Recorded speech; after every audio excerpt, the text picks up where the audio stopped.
Salamanca is the most southwesterly province of Castile and Leon, bordering with Portugal. It's well connected to Madrid, the ports of Santander, Bilbao and Oporto, and Andalusia, but is surprisingly unknown as a birding destination, maybe due to its proximity to the much-renowned Extremadura. It harbours a wealth of bird life, different habitats and fantastic scenery, from the Arribes del Duero at 200 metres above sea level to the mountains of the central system at over 2,000 metres. You can go from alpine meadows and woodlands to mixed Atlantic and Mediterranean forests in the blink of an eye. Or you can roam through huge areas of dehesa, home oak groves, used for thousands of years for grazing cattle. You can go through rolling pseudo steplands, habitat of many iconic species.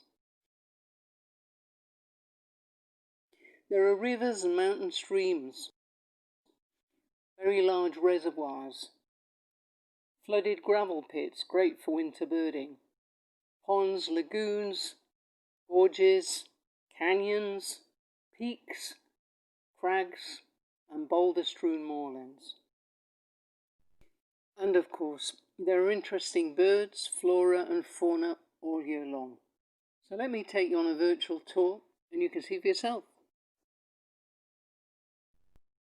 Black vulture is present all year round, and despite its huge size, it can feed on scraps or roadkill. They fly alone or in pairs, and when feeding can gather in large numbers, sometimes amongst griffon vulture.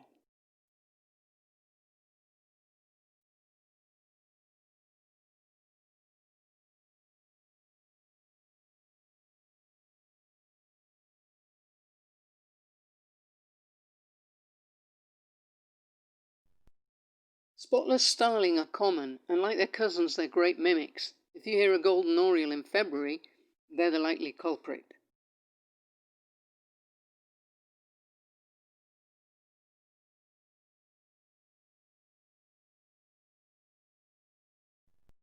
Throughout the year, the Iberian shrike perches on top of shrubs and trees, ever vigilant.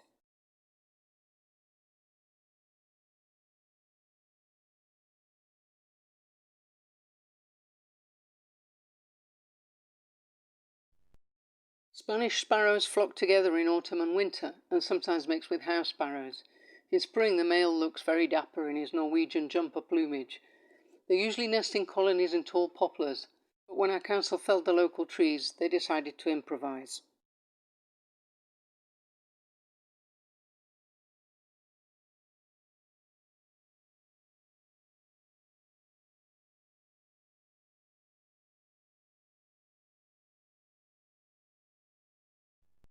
Searle and corn bunting are relatively common, as are rock bunting higher up. In the winter, you can see all three in the foothills.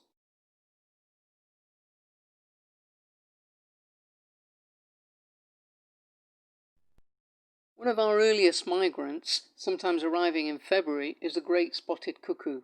Its call is loud and very varied. This year during lockdown, we were visited several times.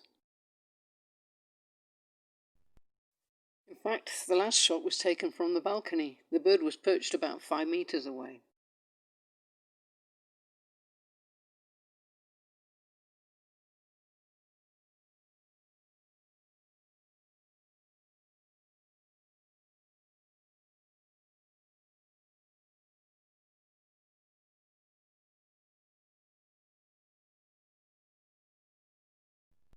The sound of hoopoo is the spring announced, although it is present in most areas all year round.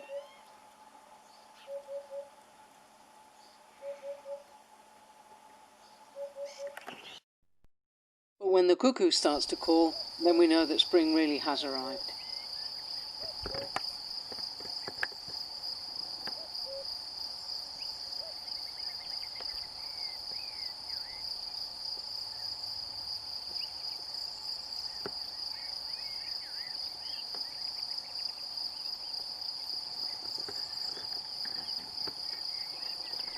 Next, small balls of cotton wool appear on top of bushes, woodchat shrikes. Soon nightingales appear just about everywhere and are often quite easy to see, including in the middle of our village.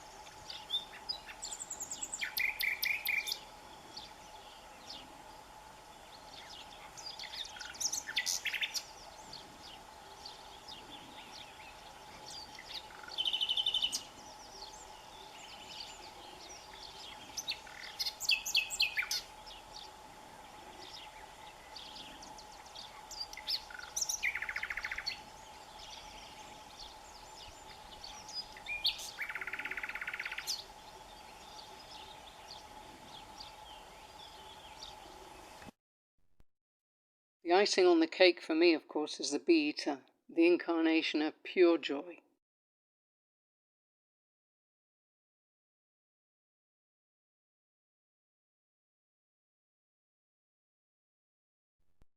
The melodious warbler is a relatively easy warbler to see, often living up to its name in Spanish, zarcero, or the brambler.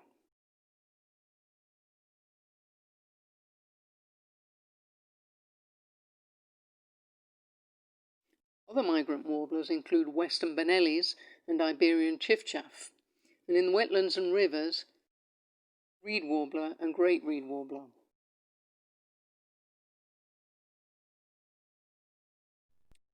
Other Sylvia warblers include subalpine, western Orphean, spectacled and whitethroats.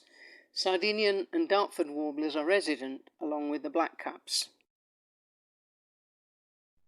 You can't mistake the tantalising call of the golden oriole, but actually recently arrived males are surprisingly easy to see. And equally shy but alluring are the Iberian magpies, all-year residents. Black storks are very shy and retiring, so it's a special joy to see them circling overhead.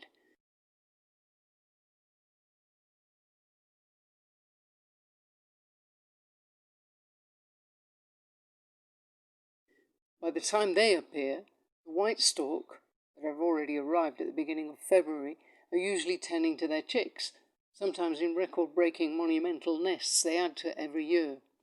They're also the first to leave at the end of July or early August, gathering for conferences shortly before.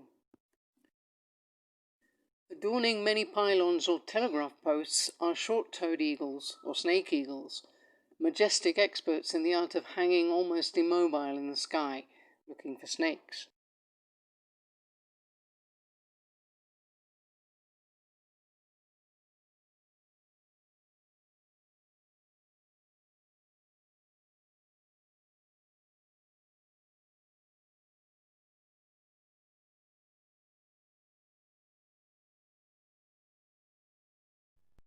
Booted eagle, both dark and light forms, are small but exceptionally good hunters, as are black kite, which are also very good at catching fish.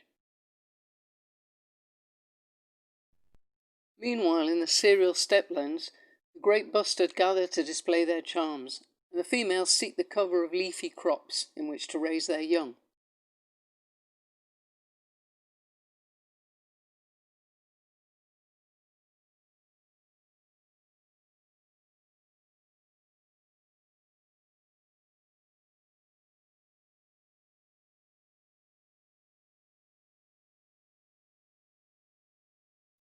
Montagues and hen harriers make their nests among the cereal crops, giving our local rescue group a headache as we race to find nests and protect them from the harvesting machinery, always just a few weeks too soon.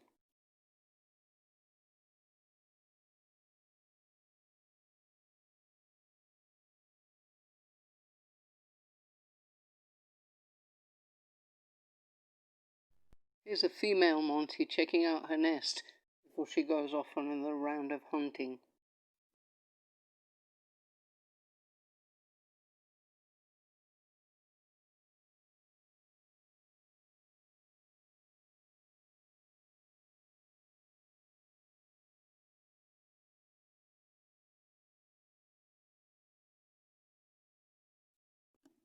In the same areas you get lesser kestrel, and if you're lucky you might witness a Spanish imperial eagle being mobbed by smaller birds.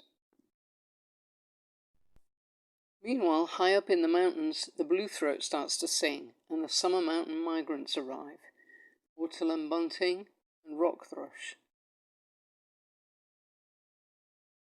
The rock bunting also prefers high altitude in summer. The resident blue rock thrush, however, hangs out all year in ruins near water or rocky places. Other denizens of rocky places are the wheatears.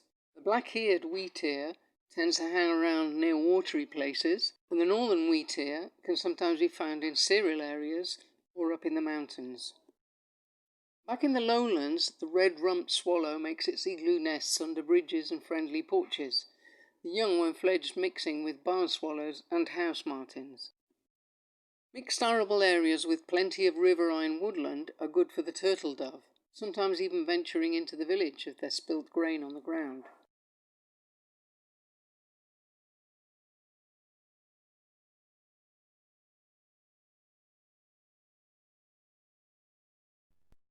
In the cereal areas, both the crested and the calandra larks abound, and in some of the short-toed larks appear to breed.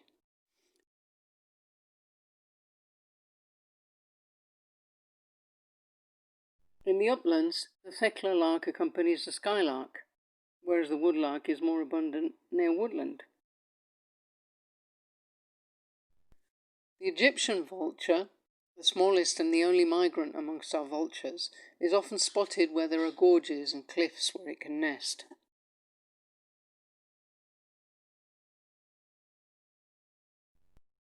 Other cliff-dwelling raptors are the golden eagle, Benelli's eagle, and peregrine. Here's a golden eagle being mobbed by ravens.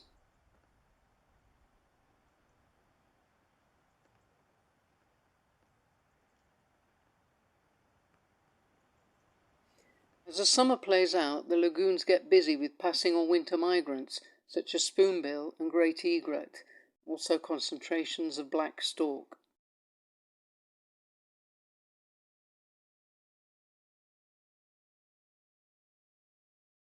In September and October, beautiful wryneck can turn up almost anywhere, even in town parks, adding to the numbers of breeding birds in the region.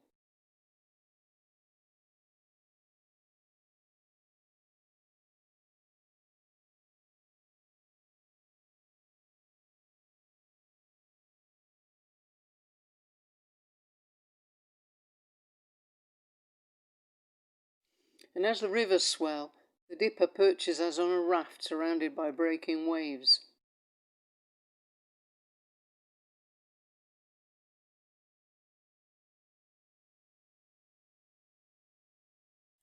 Colonies of griffon vultures on cliffs and gorges have successfully fledged their young, and large flocks can appear out of nowhere with the scent of carrion far below.